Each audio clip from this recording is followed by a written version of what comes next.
Good morning class. Welcome to Gyan Sutra 366।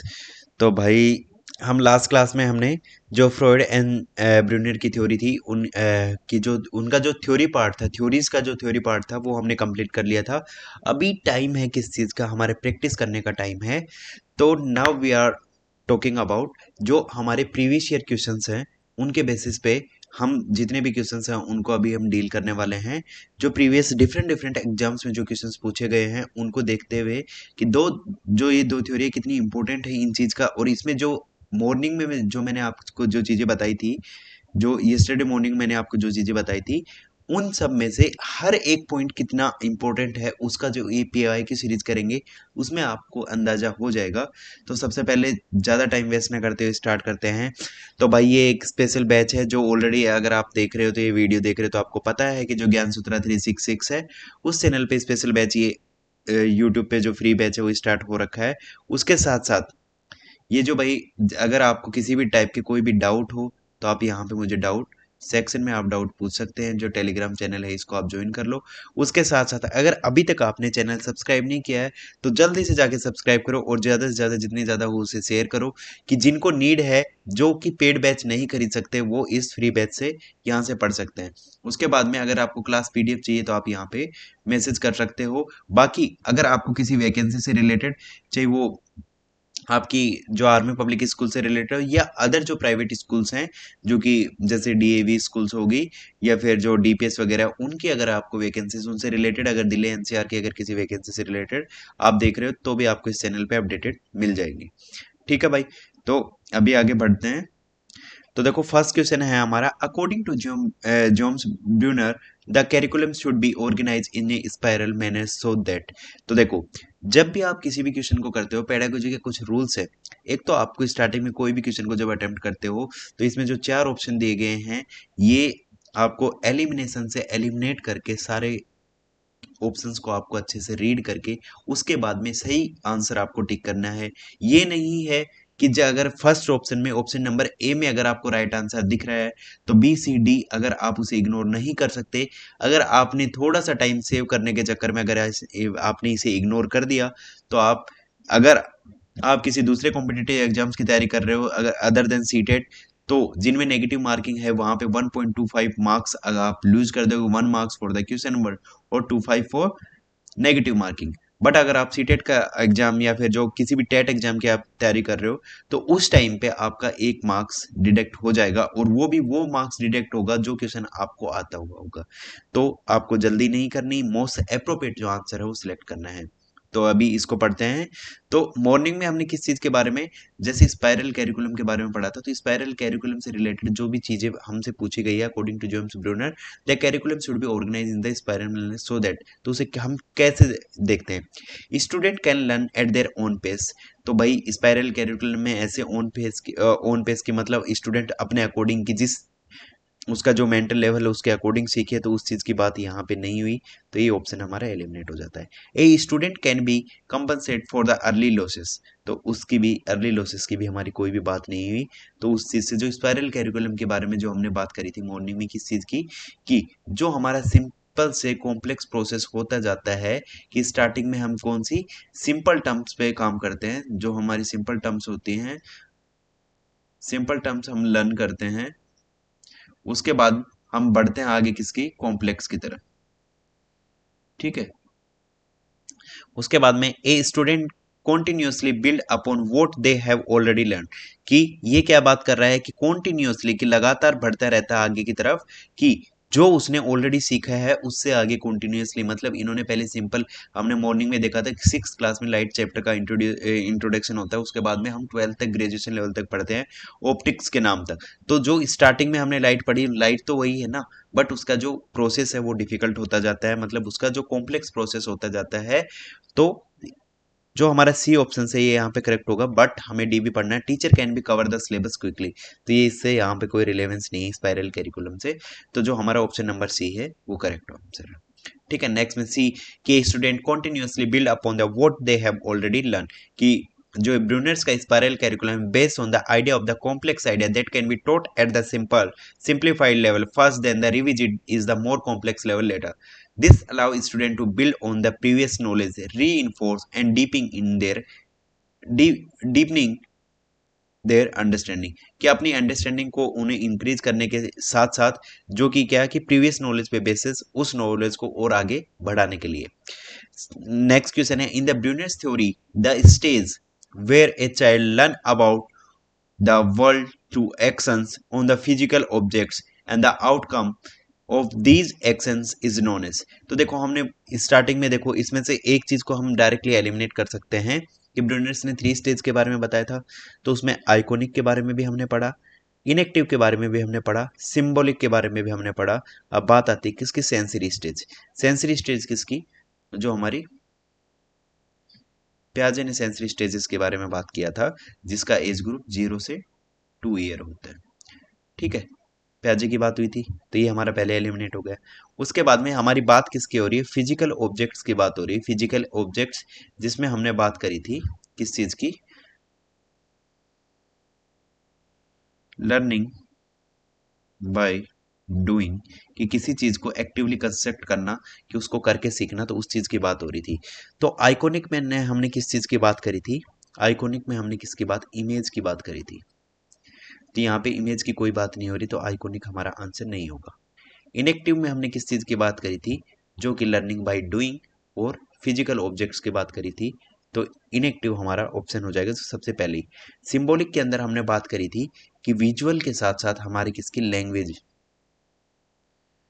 Language add on होने की बात करी थी, तो जो किसमें हमारी लैंग्वेज की बात करते हैं सिंबॉलिक स्टेज, तो वो भी हमारा आंसर नहीं होगा। हमने किसका, कि child learn about the world through action on the physical objects, outcome these actions is the known as, कि उन्हें इनेक्टिव स्टेज बोलते हैं। ठीक है भाई, यहाँ तक आपको समझ में आया होगा, अगर नहीं आया होगा तो आप कमेंट्स में पूछ सकते हो। ठीक है, सेम वही है इनएक्टिव स्टेज, कि जो इनएक्टिव स्टेज है वो एक्शन बेस्ड है, आइकॉनिक स्टेज है जो इमेज बेस्ड है, सिंबॉलिक है लैंग्वेज बेस्ड है। तो enactive stage involve learning by doing and the manipulating objects. अब नेक्स्ट है कि the concept of the discovery learning was primarily propounded by, कि देखो किसकी डिस्कवरी स्टेज के बारे में बात करी थी, कि डिस्कवरी स्टेज के बारे में, डिस्कवरी सॉरी लर्निंग के बारे में किन्होंने बात करी थी, तो जीन प्याजे किस चीज की भाई, हमारा कोग्निटिव एंड मोरल डेवलपमेंट की बात करते हैं। मोरल डेवलपमेंट, तो जीन प्याजे का डिस्कवरी लर्निंग से कोई भी लेना देना नहीं है, तो जीन प्याजे यहाँ पे नहीं आएंगे।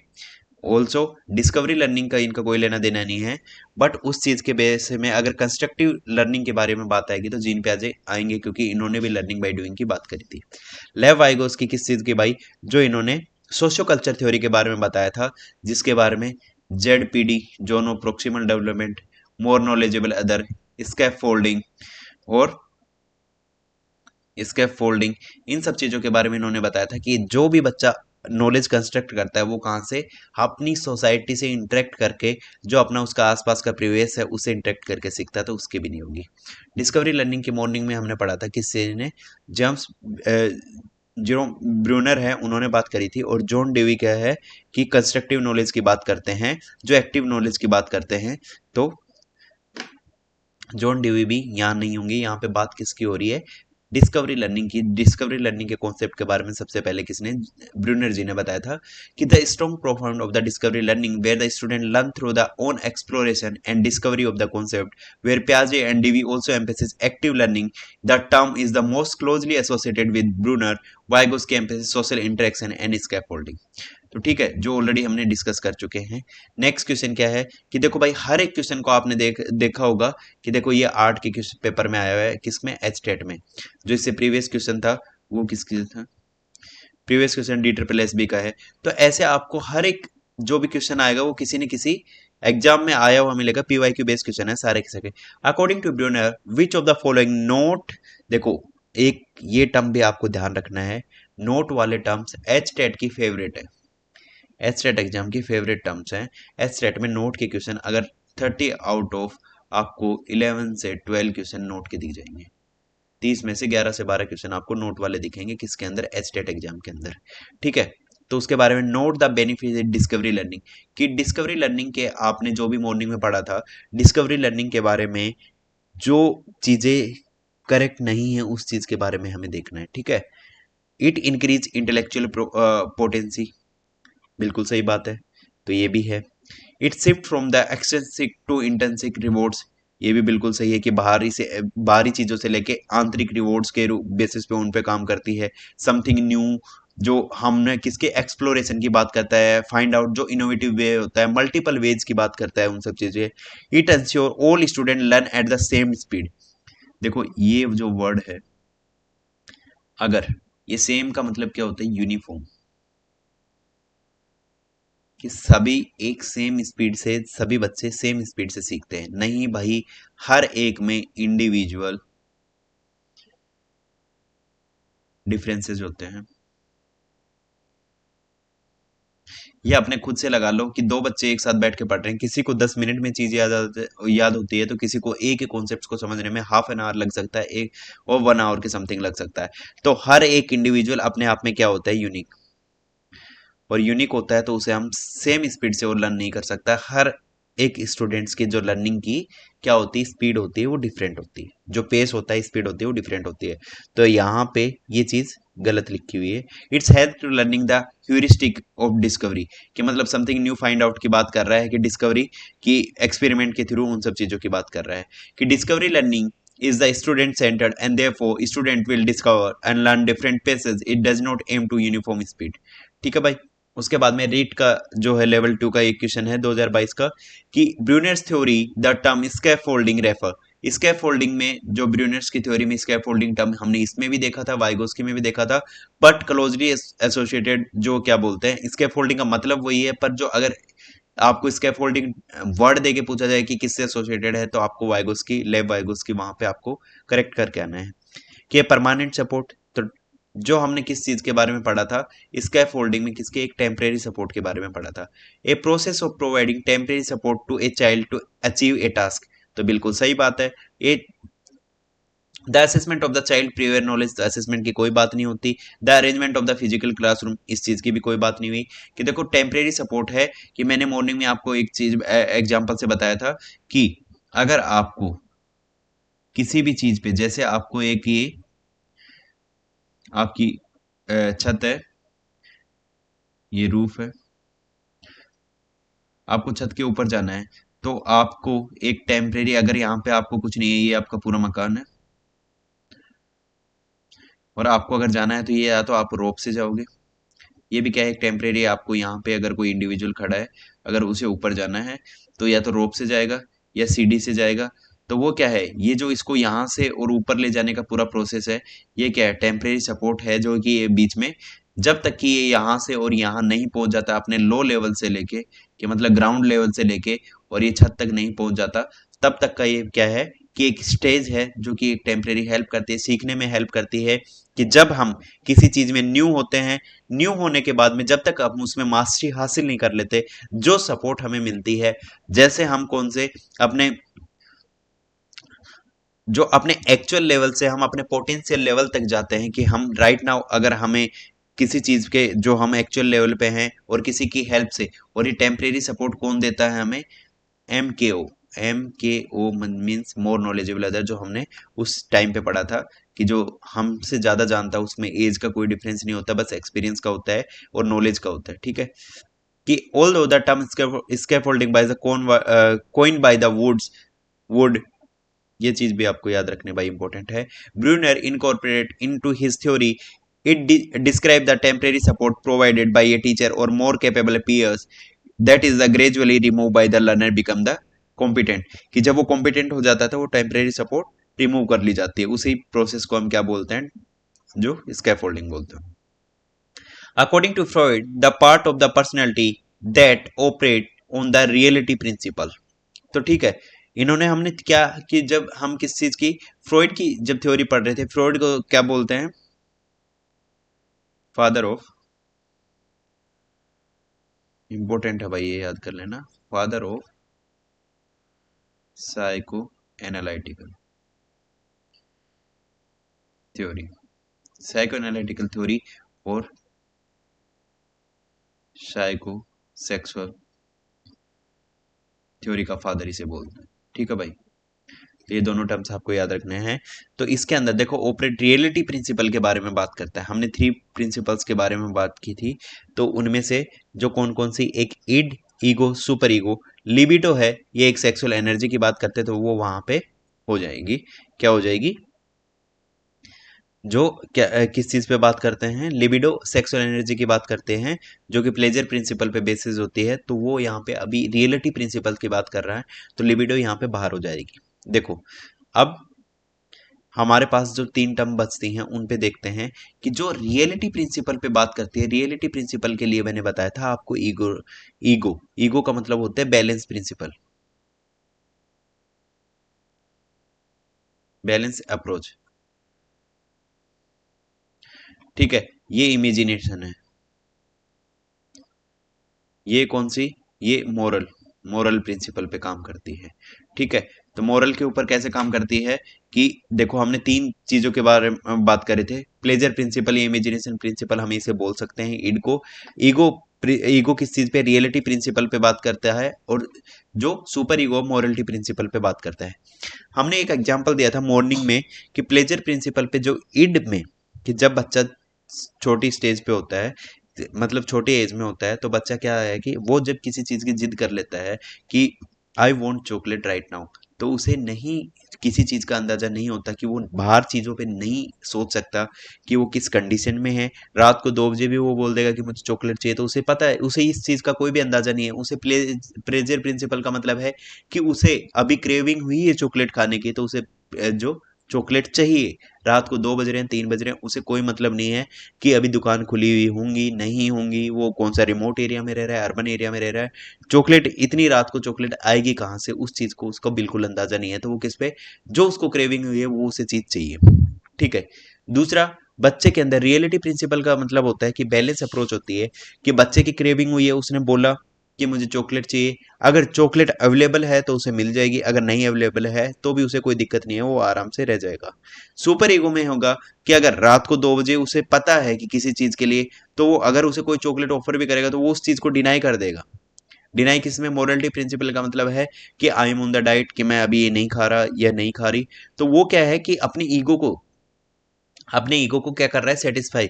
तो जो ईगो होती है वो किस चीज पे, बैलेंस प्रिंसिपल पे काम करती है, ईड होगी वो प्लेजर प्रिंसिपल पे, और सुपर ईगो होगी वो मोरलिटी प्रिंसिपल पे काम करती है। The ego tries to satisfy its desire in the reality and socially appropriate way. Option A is primer urge, ठीक है। जो अर्ग की बात करता है ईड के लिए, तो जो मेन है हमारा जो ईगो है, जो कौन सी भी रियलिटी प्रिंसिपल की बात करते हैं। In the Freudian theory, a child fixation at the oral stage may be lead to, देखो फिक्सेशन की बात करी थी कि हमारी अगर वो जो नीड्स है वो सेटिस्फाई नहीं हो पाती, तो हमारे अंदर कुछ, जो कि हमारी, किसको, जो अडल्ट होने पे हमारी पर्सनैलिटी को क्या करती है, सेव करती है, तो उस चीज के बारे में बात करते हैं। अगर तुम्हारी ओरल स्टेज अगर सेटिस्फाई नहीं हुई, फिक्सेशन हो गया वहां पे, तो किस चीज पे बात करेंगे। देखो ऑब्सेसिव क्लेनिनेस किससे, एनल स्टेज से रिलेटेड है, तो एनएल पे, क्योंकि फ्रोइडियन ने कौन सी 5 स्टेजेस के बारे में बात किया है, oral, anal, phallic, genital, oral, anal और फेलिक, लेटेंसी और जेनाइटल्स, ठीक है। इन 5 स्टेजेस के बारे में बात की है इन्होंने, अलग अलग एज ग्रुप के बारे में बात करी थी। उन्होंने कुछ चीजें बताई थी इससे रिलेटेड, कि अगर हम उन स्टेजेस के ऊपर, अगर हम सेटिस्फाई कर देते हैं उन स्टेजेस पे, तो कौन से जो कि आउटकम्स होंगे वो देखने को मिलेंगे। अगर वो नीड सेटिस्फाई नहीं होती, तो वहां पे कौन से फिक्सेशन आ जाता है, उस फिक्सेशन की वजह से हमारी अडल्ट की पर्सनैलिटी में जो चेंजेस आते हैं, उन चेंजेस के बारे में बात कर रहे हैं, कि ओरल स्टेज की बात कर रहे हैं। ओरल स्टेज में अगर फिक्सेशन आ जाता है, तो ओरल स्टेज की फिक्सेशन की बात करते हैं, तो ओरल स्टेज में कौन से फिक्सेशन आते हैं, उन सब चीजों की बात करते हैं। तो ऑब्सेसिव क्लेनिनेस किसमें, एनल स्टेज की बात करता है। दूसरा, ओरल स्टेज में बात कौन सा है, nail biting, smoking in the adult, तो ये बिल्कुल जो नेल बाइटिंग और स्मोकिंग है जो अडल्ट में बात करता है, तो बिल्कुल सही बात है। उसके बाद में एक्सेसिव स्टेप बर्न्स, की जो किसमें, स्टेप बर्न्स की जो चीजें हैं वो हमारी लेटेंसी में जाएंगी। ओडिपस, ओडिपस कॉम्प्लेक्स, ये कौन सी, ये हमारी फेलिक स्टेज से है, ठीक है। स्टेप बर्न्स और ये सब चीजें उसी से रिलेटेड है। तो हमारे जो ओडिपस कॉम्प्लेक्स क्या होता है कि गर्ल्स अट्रैक्ट ना, sorry, boys attract toward the mother, कि बॉयज अपने मदर्स की तरफ अट्रैक्ट होंगे और गर्ल्स किसमें अपने फादर की तरफ जो अट्रैक्ट होंगे उसे इलेक्ट्रा कॉम्प्लेक्स बोलते हैं। जो कि वो क्या करते हैं कि अपनी सेम जेंडर से वो क्या करेंगे, सेम जेंडर से वो हेट करेंगे और अपोजिट जेंडर की तरफ वो अट्रैक्ट होंगे। तो उस चीज के बारे में, ठीक है। आई होप इतना आपको समझ में आया होगा। नेक्स्ट क्या है, nail biting smoking is the adulthood, fixation and the oral stage 0 से 1 ईयर के अंदर, where pleasure is centered on their mouth and can result the oral personality who may engage in habits like smoking, over eating and nail biting. ठीक है, I hope आपको समझ में आया होगा। नहीं आया होगा तो आप कमेंट्स में पूछ सकते हो। The Oedipus and Electra complex, Oedipus and Electra complex are associated with the Freud's with psychosexual stage। कि देखो 5 स्टेज थी, ओरल एनेक्फेलिक जेनेटल्स, इसके अंदर एक जो डी में है थी वो कौन सी, लेटेंसी मिसिंग है, जिसके अंदर क्या होता है, जिसके अंदर जो हमारी सेक्सुअल डिजायर होती हैं वो डिसअपियर हो जाती हैं और जो सोशली जो एक्टिव होता है फ्रेंडशिप वो सब चीज़ें एक्टिव हो जाती हैं। तो ओरल 0 से 1 है। उसके बाद में किसके, ओडिपस और इलेक्ट्रा कैंपस, इलेक्ट्रा कॉम्प्लेक्स कौन सी स्टेज में आता है, जो कि हमारी फेलिक स्टेज है उसके अंदर आता है। ठीक है, जेनेटल्स जो हमारा लास्ट होता है जिसमें अपोजिट जेंडर की तरफ हम अट्रैक्ट होना स्टार्ट हो जाते हैं जब हमारे सेकेंडरी सेक्सुअल ऑर्गन्स जब एक्टिव होते हैं। ओरल के अंदर जो बताया 0 से 1 के अंदर, और एनएल के अंदर जो टॉयलेट ट्रेनिंग होती है वो कितनी हार्श होती है, कितनी लीनियंट होती है, उस बेसिस पे हमारी क्लीनिनेस और उन सब चीज़ों पे बात करते हैं। ओडिपस के बारे में ऑलरेडी मैं बताया कि जो ओडिपस कॉम्प्लेक्स क्या बताता है, ओडिपस के अंदर बताता है boys with mother, boys mother की तरफ अट्रैक्ट होते हैं। इलेक्ट्रा में जो गर्ल्स होती हैं वो फादर की तरफ अट्रैक्ट होते हैं। ठीक है, ये दोनों टर्म्स इंपॉर्टेंट है, काफी एग्जाम्स में बार बार पूछी गई हैं। तो ऑलरेडी इन सब चीजों के बारे में, अपोजिट से सेम पेरेंट्स के बारे में, राइवलरी और वही चीजें हैं इसके अंदर। According to Freud the primary source of the institutional instinctual energy that desires human behaviour is called. तो जैसे जो एनर्जी की बात करें, प्राइमरी सोर्स ऑफ पूछा है, प्राइमरी सोर्स में हम फ्रॉइड की थ्योरी में किस चीज की बात करें, जो ड्राइव, जो ह्यूमन बिहेवियर की ड्राइव करता है। तो इन्होंने ना तो किस चीज की बात करी थी, इन्होंने डायरेक्टली किस चीज की, जो लिबिडो की बात करी थी, इस लिबिडो की बात हो रही है। ठीक है, बाकी ऑप्शंस हमारे नहीं होंगे। तो इसके अंदर libido is the term Freud use for the life instincts and the psyche energy that drive the human behavior particularly sexual and the pleasure seeking drives। जो इन्होंने लिबिडो को, जो हमारी सेक्सुअल एनर्जी है उसकी तरफ डाइवर्ट किया था और उसी चीज से एसोसिएटेड जो प्लेजर प्रिंसिपल पे बेसिस थी उन सब चीजों की बात करता है।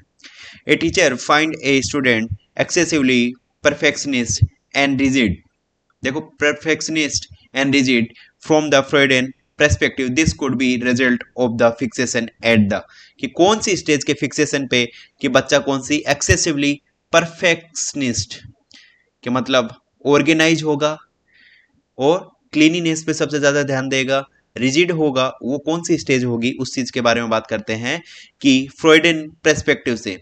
तो देखो ओरल प्रिंसिपल के अंदर अगर फिक्सेशन होता है तो कौन सी चीज पे जाती है बात, ओरल पे तो जब फिक्सेशन होता है तो nail biting, smoking, alcohol drinking, इन सब चीजों पे जाता है। उसके बाद बात आती है जो एनल पे है, एनल पे अगर फिक्सेशन होता है तो अगर लीनियंट होती है तो बच्चा किस में जाएगा, मैसी रहेगा, अनऑर्गेनाइज रहेगा, उन सब चीजों में। अगर वो हार्श कंडीशनिंग होंगी तो वो किसमें, परफेक्शनिस्ट की तरफ जाएगा, रिजिड होगा, क्लीनिनेस पे ध्यान देगा, ऑर्गेनाइज होगा। ठीक है, फेलिक में कौन सी चीजों की बात करी थी, फेलिक में हमने बात करी इलेक्ट्रा एंड ओडिपस कॉम्प्लेक्स की बात करी थी, और लेटेंसी के अंदर हमने कौन सी सोशल कंस्ट्रक्शंस की बात की थी जिसमें अंदर सेक्सुअल एनर्जी बिल्कुल डाउन चली जाती है। उसके टाइम पे जो लेटेंसी स्टेज के टाइम पे क्या होगा कि बच्चे अपने आप को एक्सप्लोर करते हैं, इनोवेटिव वे में सोचते हैं, वो सोशली कंस्ट्रक्ट होते हैं, वो रिलेशंस बनाते हैं, एक दूसरे से बात करते हैं, अचीवमेंट्स पे ज़्यादा ध्यान कर देते हैं, लर्निंग पे ज़्यादा फोकस कर देते हैं, जो कि लेटेंसी स्टेज के अंदर आएगा। जेनाइटल्स में वापस उनकी सेक्सुअल एनर्जी एक्टिव होती है, वो वापस अपने अपोजिट जेंडर की तरफ अट्रैक्ट होते हैं, वो जो उनके अंदर हार्मोनल चेंजेस होते हैं उनकी बेसिस पे वो वर्क करते हैं। Fixation at the anal stage 1 to 3 which focus on the bladder and the blow control, it can be lead an anal retentive personality characterized by the perfectionist, orderliness and rigidity। ठीक है, a mathematics teacher began her class by asking the student to manipulate geometric shapes to discover and the property of the rectangle. This approach most align with the theory. तो कौन सी, देखो एक mathematics का teacher है, mathematics teacher है, वो अपनी class में करवा रही है कि स्टूडेंट्स को मैनिपुलेट कर रही है ज्योमेट्रिक शेप्स में, और उन्हें डिस्कवर करने के लिए बोल रही है कि प्रॉपर्टी बताओ आप किसकी, एक रेक्टेंगल की। ठीक है, the approach most align with, तो किससे अलाइन है वो अप्रोच? तो देखो भाई, जो डिस्कवरी मेथड की बात करी थी, कुछ समथिंग फाइंड आउट न्यू, किसी प्रॉब्लम के मल्टीपल वेज के बारे में बात करता है, और किसी सिचुएशन में हमें कैसे रिएक्ट करना चाहिए, उसका जो अदर वेज होते हैं उस पर, किसी प्रॉब्लम पे पहुंचने की अप्रोच क्या होगी, उसको एक्सप्लोर करने के जो वेज फाइंड आउट करने की जो बात करते हैं, वो कौन सी, किसकी? जेम्स ब्रूनर की बात करते हैं। जीन पियाजे, वही मैं ऑलरेडी बता रहा हूँ, कॉग्निटिव डेवलपमेंट थ्योरी इन्होंने 4 स्टेजेस में बताई थी। Sensory motor stage, pre operational, concrete operational और फॉर्मल ऑपरेशनल स्टेज के बारे में इन्होंने बताया था। बाकी इन्होंने किस चीज के बारे में, और हेट्रोनोमस और ऑटोनोमस, 2 टाइप के मोरल प्रिंसिपल्स के बारे में इन्होंने बात करी थी। और इन्होंने कॉग्निटिव डेवलपमेंट के अंदर कुछ टर्म्स बताई थी, स्कीमा, एसिमिलेशन, अकोमोडेशन, इन सब टर्म्स के बारे में इन्होंने बात करी थी।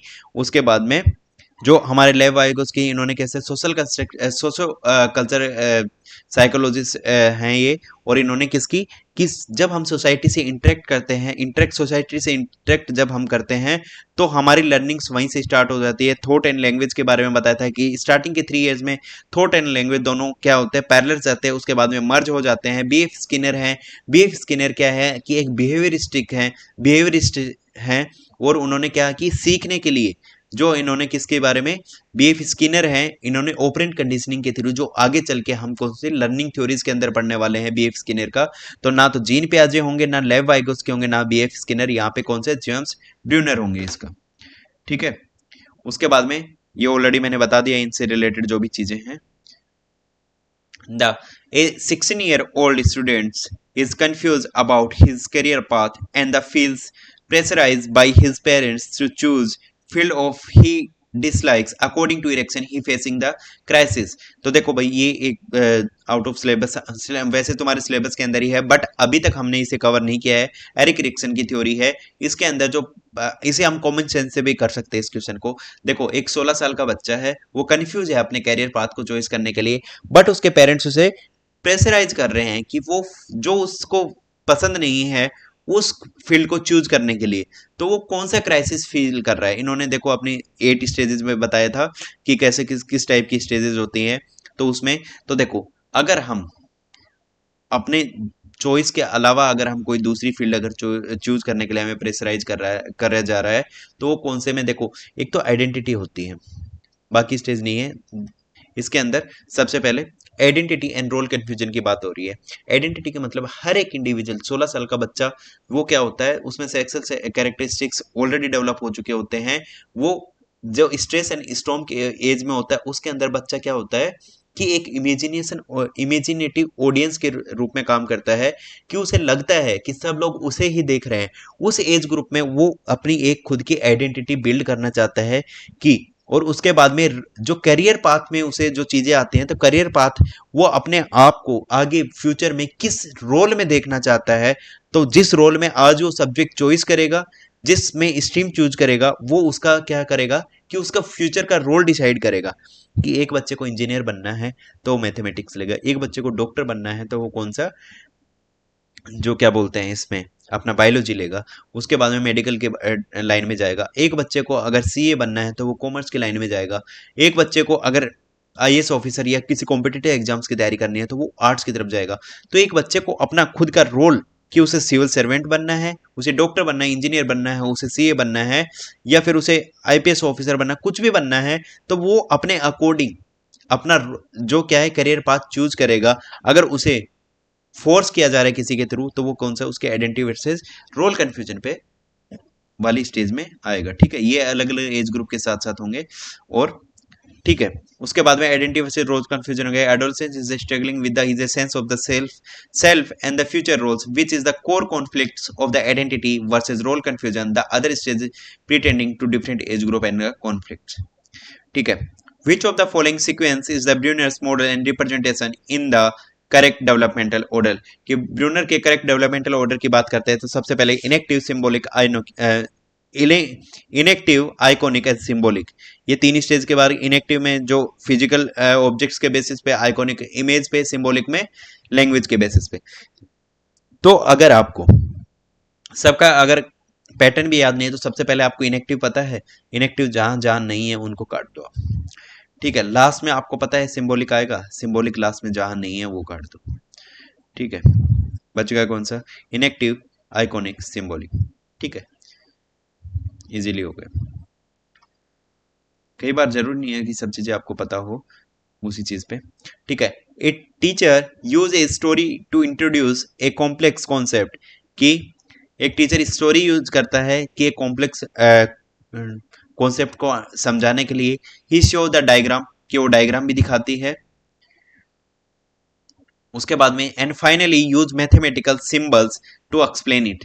This progression is an example of, तो ये एग्जाम्पल किस प्रोग्रेशन का है, कि प्याजे के कॉन्क्रीट ऑपरेशनल का, बिल्कुल भी नहीं। प्याजे के जो कॉन्क्रीट ऑपरेशनल है उसके अंदर ना तो हमने डायग्राम की बात करी, ना मैथमेटिकल सिंबल्स की बात करी, ठीक है। रीजनिंग की बात हमने करी थी, लॉजिक की बात हमने करी थी।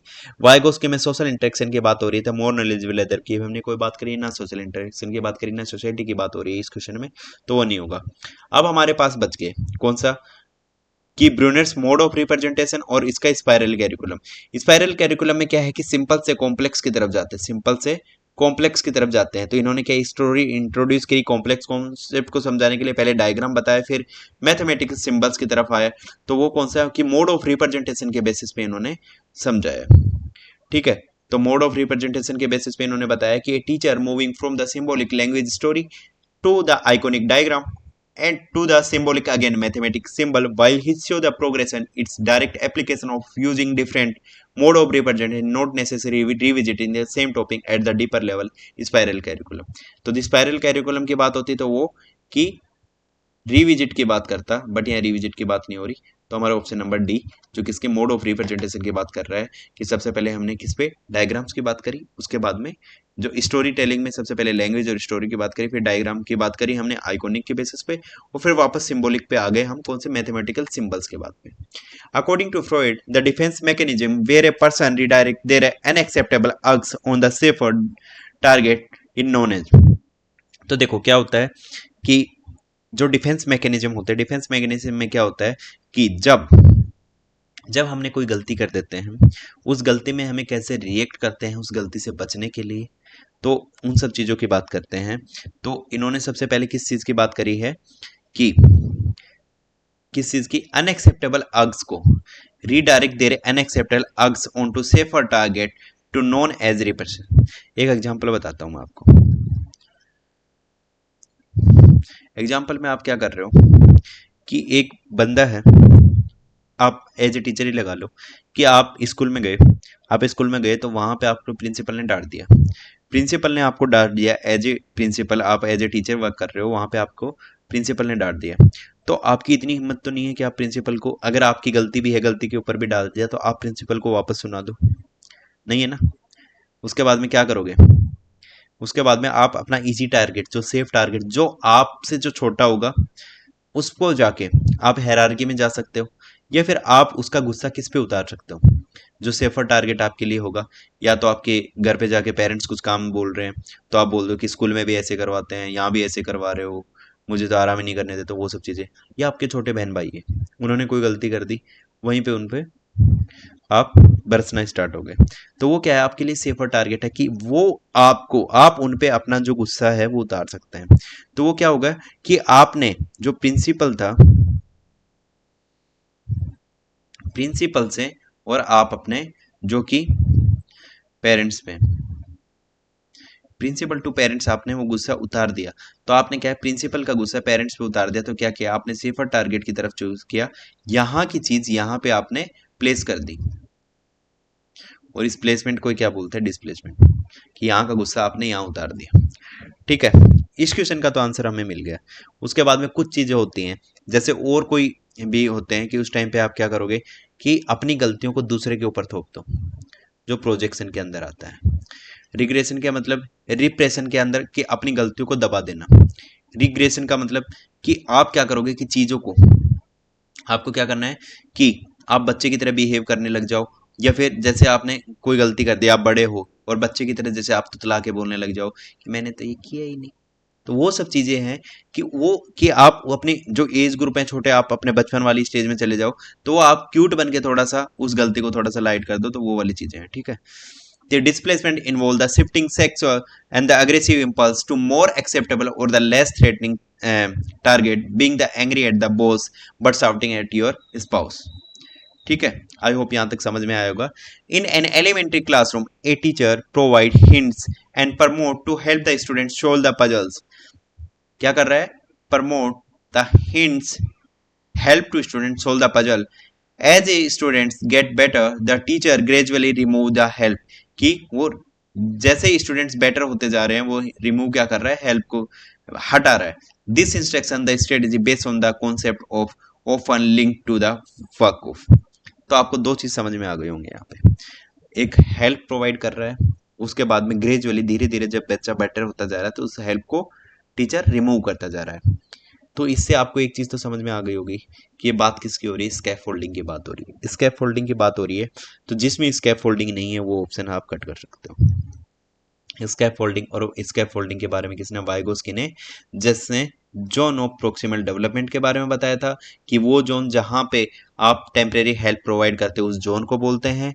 स्कैप फोल्डिंग के बारे में जो टेम्परेरी सपोर्ट होती है, कि जो कि जब तक बच्चा अपनी जो इनिशियल स्टेज से बेटर स्टेज में नहीं पहुंच जाता तब तक, जब तक वो परफेक्ट नहीं हो जाता, जो सपोर्ट होती है उसे स्कैप फोल्डिंग बोलते हैं, मचान बोलते हैं हिंदी में। और ठीक है भाई, इन्होंने मोर नॉलेजेबल अदर के बारे में बताया था कि जो आपसे ज़्यादा जानता है उस चीज़ के बारे में। ठीक है, ब्रूनर की जो डिस्कवरी लर्निंग उसका पता है, classical and the positive reinforcement जो कि पाउलो और स्किनर की थ्योरी है।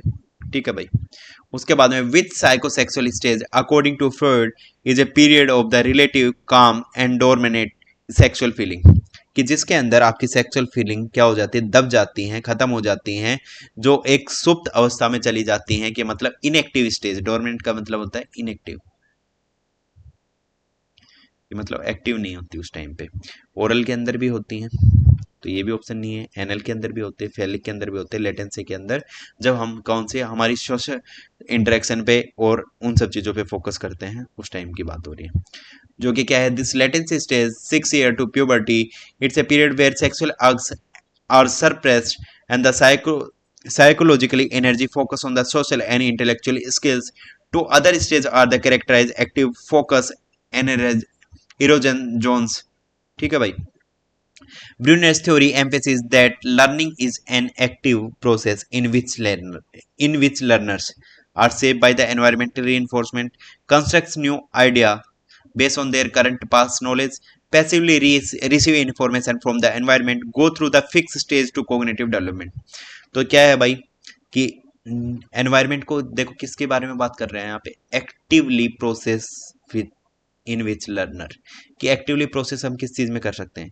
यहाँ देखो पैसिव वर्ड आ रहा है, तो ये भी नहीं होगा। Go through the fix stage, fix stage की बात नहीं हो रहा है, एक्टिविटी की बात हो रहा है। एक्टिव में क्या क्या क्या कर रहा है कि Bruner's theory emphasis learning as an active. Active में हम बात करेंगे तो वो फिक्स पे नहीं आएगा, हर एक इंडिविजुअल यूनिक होता है, वो अपने वे से सोचेगा, उसको काम करने का तरीका अलग होगा। किसी एक सिंपल प्रॉब्लम पे जाने के लिए भी हमें डिफरेंट डिफरेंट पर्सन्स का पर्सपेक्टिव डिफरेंट होता है, उसको अप्रोच करना डिफरेंट होता है। तो उसमें क्या करेंगे कि जैसे हमारे 3 गलत हो चुके हैं, अब फोर्थ हमारा बचता है, construct new ideas based on their current and past knowledge, कि अपने अभी के लिए और प्रीवियस नॉलेज के बेस पे हम किसी न्यू आइडियाज को जनरेट करते हैं, उस चीज की बात कर रहे हैं। क्योंकि active process in which learner क्या करता है? एक्टिव प्रोसेस के अंदर उस सब चीजों की बात कर रहे हैं। A child who is the punished harshly for toilet accidents might develop, according to Freud, the fixation at the lead to। तो किस चीज की बात कर रहा है? टॉयलेट एक्सीडेंट्स पे हार्श पनिश किया गया है किसी बच्चे को, तो वो कौन सी में आएगा? टॉयलेट वाला क्वेश्चन, टॉयलेट ट्रेनिंग हमारे एनएल के अंदर आएगी, ना कि ओरल। और okay, accident might develop according to Freud fixation lead to the, तो जो हमारी फैलिक है उस पे भी नहीं आएगी, जो एनएल का है उस चीज पे आएगी। ठीक है भाई, तो ओके ओके ओके, अच्छा ओके। हाँ, इसमें भी देखो दो चीज के बारे में बात कर रहा था, ऑप्शन हमारा वही होगा।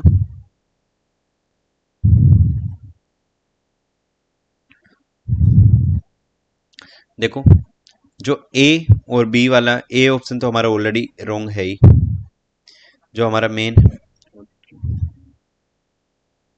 मेन है ए हमारा रोंग है ही, ओरल की बात कर रहा है। बचा हमारे पास दो, एनल एक्सप्लोजिव पर्सनैलिटी और रिटेंटिव पर्सनैलिटी की बात कर रहा है, जिसमें अंदर हमने किसके की a child who punish harshly for, कि एक बच्चा अगर टॉयलेट में एक्सीडेंटली अगर वो कुछ कर देता है तो उसको हार्शली पनिश किया जाता है, उस चीज के लिए उसको पनिश किया जाता है। तो वो पनिश किस लिए, एक्सप्लोजिव का मतलब होता है कि उसे मतलब टाइडीनेस और वो उन सब चीजों की बात कर रहा है, तो ये नहीं आएगा, उसमें रिटेंटिव आएगा। ठीक है भाई, रिटेंटिव प्रिंसिपल्स पे काम कर रही है वो चीजें, कि harsh punishment during the anal stage can lead and the anal retentive personality characterised by obsession with the cleanliness order and control, the anal explosive personality is the link overly lenient toilet training. ठीक है, उसके बाद में in social science classes student first study their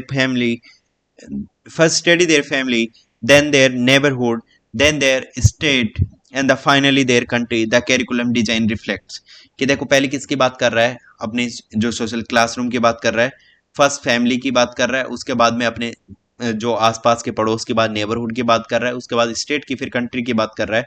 तो वो कौन सा, कि पहले जो सबसे सिंपल कौन सी हमारी फैमिली है, फिर उससे कॉम्प्लेक्स अपने जो आसपास के नेबरहुड है, उसके बाद में जो स्टेट है वो, उसके बाद में कंट्री है वो। तो देखो ये सब चीज़ें किस चीज़ में बात करी है, जो कि हमारे डिपेंड करता है किस पे, हमारे ब्रूनर्स के स्पाइरल कैरिकुलम पे बात करता है। प्याजे थ्योरी ऑफ कोग्निटिव डेवलपमेंट, उसके अंदर हमें अलग अलग डिफरेंट 4 स्टेजेस के बारे में हमने पढ़ा था, ऑलरेडी कर चुके। कोलबा के मॉरल डेवलपमेंट के अंदर हमने 3 स्टेजेस के पढ़ा, pre conventional, conventional, post conventional. उसके अंदर फर्दर हर एक स्टेज के अंदर मतलब टोटल 6 स्टेजेस के बारे में पढ़ा है। साइकोसेक्सुअल में 5 स्टेजेस के बारे में पढ़ा था। स्पाइरल कैरिकुलम में बता था हमें सिंपल से किसके तरफ जाना है, simple to complex, simple to complex की तरफ जाते हैं, कि जैसे कहाँ से, फैमिली टू कंट्री। ठीक है, उसके बाद में ए टीचर से my role is not to lecture but to the create conditioning for the discovery, this state by the reflect the view of. तो किस चीज का रिफ्लेक्ट करता है, कि मेरा काम आपको, मेरा रोल आपको लेक्चर देना नहीं है, बट वो कंडीशंस क्रिएट करना है जो कि आपको डिस्कवरी की तरफ लेके जाए। तो मतलब यहाँ पे टीचर का काम क्या है, कि एक गाइड का काम है, कि मतलब टीचर गाइड करेगा, एक एटमॉस्फेयर रेडी करके देगा उसको, एनवायरनमेंट का काम कर रहा है, एनवायरनमेंट क्रिएट करने का काम कर रहा है, एनवायरनमेंट क्रिएट करने का काम होगा, तो ये फैसिलिटेटर का काम होगा। ठीक है, तो यहाँ पे देखो अब ऑप्शंस की बात कर लेते हैं। ऑप्शंस की बात करते ही आपको देखो चीजें बिल्कुल इजी हो जाएंगी। देखो पीएफ स्कैनर किसकी बात करता है, जो ऑपरेंट कंडीशनिंग की बात कर रहा है। कंडीशनिंग की बात किसमें हो रही है, बिहेवियरिज्म की बात हो रही है। इवोन पावलो किसकी, क्लासिकल कंडीशनिंग की बात करते हैं, ये ऑल्सो किसकी, बिहेवियरिज्म की बात करते हैं। जो जेबी वॉटसन है, जॉन बी वॉटसन है, ये भी किस चीज की भाई, जो ये भी किसकी, हमारे बिहेवियरिज्म की बात करते हैं। तो ये 3 ऑप्शन बिहेवियरिज्म से हमारा खत्म हो जाता है। हमारे बात किस चीज की कर रहे हैं, हम कंस्ट्रक्टिविस्ट की बात कर रहे हैं, जो कि जॉन्स ब्रूनर जी ने बात करी थी, जो कि एनवायरनमेंट, एक टीचर किसका, फैसिलिटेटर का काम करेगा। एक टीचर एक एटमोसफेयर क्रिएट करने का काम करेगा, जो कि लर्निंग एटमोसफेयर की बात करेगा, और जो कि क्रिएट कंडीशनिंग करेगा, तो वो किसका, जो कंस्ट्रक्टिविस्ट का काम करेगा। ठीक है, तो भाई आई होप आपको ये चीजें समझ में आई होंगी। अगर नहीं आई हैं तो आप मेरे से, अगर किसी भी स्टेज में कुछ भी डाउट हो तो आप मेरे से पूछ सकते हो। और भाई जिसने चैनल सब्सक्राइब नहीं किया, जल्दी से जल्दी जाके चैनल को सब्सक्राइब करो, अपने दोस्तों के साथ शेयर करो, जिसको नीड है उस तक ये चैनल की जो रीच है वो पहुंचाओ। और भाई अगर किसी को कोई दिक्कत, समस्या, परेशानी है तो आप टेलीग्राम चैनल पर मेरे से पूछ सकते हो। Bye bye, take care.